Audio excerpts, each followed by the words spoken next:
இன்றைக்கி இந்த உலகத்தில் நம்மளை சுற்றி நிறைய மிஸ்ட்ரியான விஷயங்கள் நடந்துக்கிட்டு தான் வருது. அதே நேரத்தில் ஒவ்வொரு விஷயத்துக்கும் பின்னாடி சில கட்டுக்கதைகள், அப்படி இல்லைன்னா நம்ம படிக்கின்ற சில கதைகள், அது மட்டும் இல்லாமல் ரொம்ப கிரேசியான விஷயங்களை இவங்க நம்புகிற சில தருணங்களும் கூட இங்கே நிகழ்ந்துக்கிட்டு தான் வருது. அந்த வகையில் தான் 115 வருஷங்களுக்கு முன்னாடி காணாமல் போன மாயமாக்கப்பட்ட ஒரு சபிக்கப்பட்ட கப்பல்னு சொல்லப்படுற ஒரு கப்பல் இப்போ கிட்டத்தில் கண்டுபிடிச்சிருக்கிறாங்க. ஸோ அந்த கப்பலுக்கு பின்னாடி இருக்கிற இந்த விஷயங்கள் நம்மளை ரொம்பவே பதட்டமடைய வைக்கிது அப்படின்னு சொல்லலாம். அதே நேரத்தில் என்ன சொல்லணும்னா, இது ரொம்ப க்ரைஸியாக இருக்குப்பா, இப்படியெல்லாம் கூடயா நம்பிக்கிட்டு இருப்பாங்க அப்படின்னு கூட சொல்கிறதுக்கு நமக்கு தோணுது.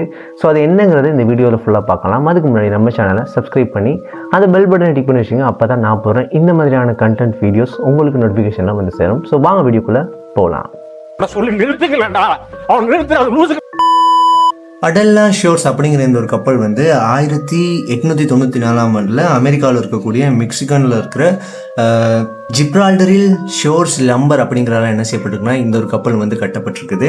இந்த கப்பலை கட்டின நிறுவனத்துடைய உரிமையாளர் இருக்காரு, அவருடைய மகனினுடைய நினைவாகத்தான் இந்த ஒரு கப்பலுக்கு அடெல்லா ஷோர்ஸ் அப்படிங்கிற ஒரு பெயர் வைக்கப்பட்டிருக்குது.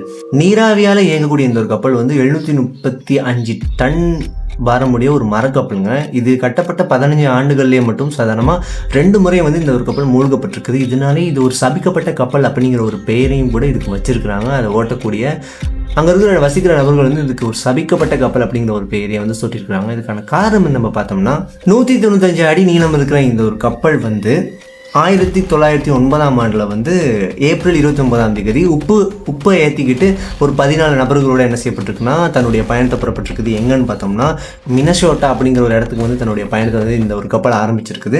இருந்தாலுமே கூட 1909ஆம் ஆண்டில் மே 1ஆம் தேதி இந்த ஒரு கப்பல் என்ன செய்யப்பட்டிருக்குன்னா மெக்சிகனுக்கு போகிற வழியிலேயே அங்கே இருக்கிற ஒரு ஒயிட் ஃபிக்ஸ் பாயிண்ட் அப்படிங்கிற ஒரு இடத்துல இந்த ஒரு கப்பல் திடீர்னு மாயமாக காணாமல் போனதாக சில தகவல் அடிபட்டிருக்குது. அதுக்கப்புறமா இந்த கப்பலை தேடி இருக்கிறாங்க, கிடைக்கவே இல்லைங்க. ஸோ அப்படி தொலைஞ்ச அந்த ஒரு கப்பல் 2021ஆம் ஆண்டு கிட்டத்தட்ட 115 வருஷங்களுக்கு பின்னாடி இந்த ஒரு கப்பல் மறுபடியும் என்ன செய்யப்பட்டிருக்குன்னா கண்டுபிடிக்கப்பட்டிருக்கு. கடைசியாக இந்த கப்பல் காணாமல் போனதாக சொல்லப்படுற அந்த இடத்துலேருந்து 64 கிலோமீட்டர் தள்ளி இந்த ஒரு கப்பல் கிடைக்கப்பட்டிருக்குது. முக்கியமாக சொல்லணும்னா great lake shipwreck historical society மூலமாக இந்த ஒரு கப்பல் விபத்துக்குள்ளாகிருக்கலாம் அப்படிங்கிறதுக்கான ஆதாரங்கள் கிடச்சிருக்குது. சரி, இந்த கப்பல் காணாமல் போச்சு, மறுபடியும் கிடச்சிச்சு. இதுக்கு பின்னாடி என்னடா கிரேசியான ஒரு ஹிஸ்ட்ரி இருக்குது அப்படின்னு கேட்டிங்கன்னா இருக்குது. என்னன்னு பார்த்தோம்னா, புதுசாக நம்ம ஒரு கப்பலை கட்டுறதா இருந்தால் அங்கே இருக்கிறவங்க புதுசாக ஒரு கப்பலை கட்டுறதா இருந்தால் என்ன செய்வாங்கன்னா, அந்த கப்பல் கட்டினதுக்கு அப்புறமா அந்த கப்பல் மேலே என்ன செய்வாங்கன்னா ஒரு பியர் பாட்டிலை என்ன செஞ்சாங்கன்னா வச்சு உடைப்பாங்களாம்.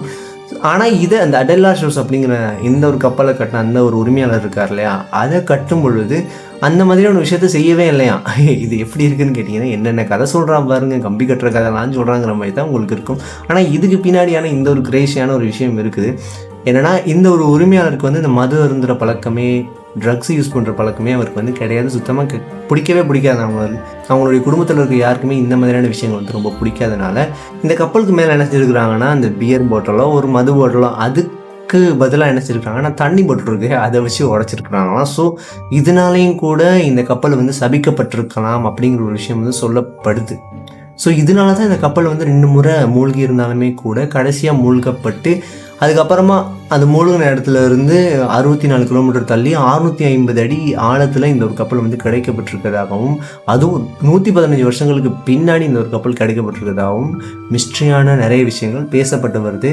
ஸோ இந்த வீடியோட எண்ணில் உங்கள்கிட்ட கேட்குறது என்னென்னா, இந்த மாதிரியான மிஸ்ட்ரியான விஷயங்கள் 1-2 இருந்தால் பரவாயில்ல, உலகத்தை சுற்றி நம்மளை சுற்றி நிறைய மிஸ்ட்ரியான விஷயங்கள் இருக்குது. புளிய மரத்தில் ஏறாது, அங்கே போகாது, அந்த டைமில் போகாது, இப்படி பண்ணாது அப்படிங்கிற மாதிரியான நிறைய மிஸ்ட்ரியான விஷயங்கள் இருந்துக்கிட்டு தான் இருக்குது. ஸோ இதெல்லாம் உண்மையாக இருக்குமா? நம்ம எத்தனையோ விஷயங்கள் போயின்னு சொல்லியிருந்தாலுமே கூட அதுக்கு பின்னாடி பிற்காலத்தில் அந்த ஒரு விஷயங்கள் ஏற்றுக்கொள்ளக்கூடிய மாதிரியான விஷயங்கள் தான் இப்போ ரீசெண்டாக நடக்குது.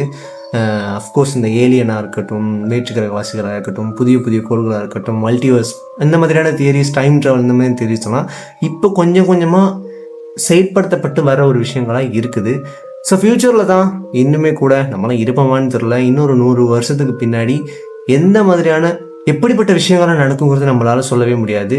Future is always coming. நம்ம அதை நோக்கி தான் போய்கிட்டு இருக்கிறோம். ஸோ வெயிட் பண்ணி பார்க்கலாம். ஸோ உங்களுக்கு எப்படி மிஸ்ட்ரியான விஷயங்கள் தெரியுமா இருந்தீங்கன்னா அதை பற்றி இதே மாதிரியான மிஸ்டரியான விஷயங்களை பற்றி நம்ம கதைக்கணும் மறந்துடாமல் கமெண்ட் பண்ணுங்கள். வீடியோ பிடிச்சிருந்தா லைக் பண்ணுங்கள், ஷேர் பண்ணுங்கள். மறந்துடாமல் சப்ஸ்கிரைப் பண்ணி அந்த பெல் பட்டன் டிக் பண்ணி வச்சுங்க. நான் போகிற வீடியோஸ் உங்களுக்கு நோட்டிஃபிகேஷனில் வந்து சேரும். நான் அடுத்த மியூசிக்கான வீடியோவில் மீட் பண்ணுறேன். பாய்.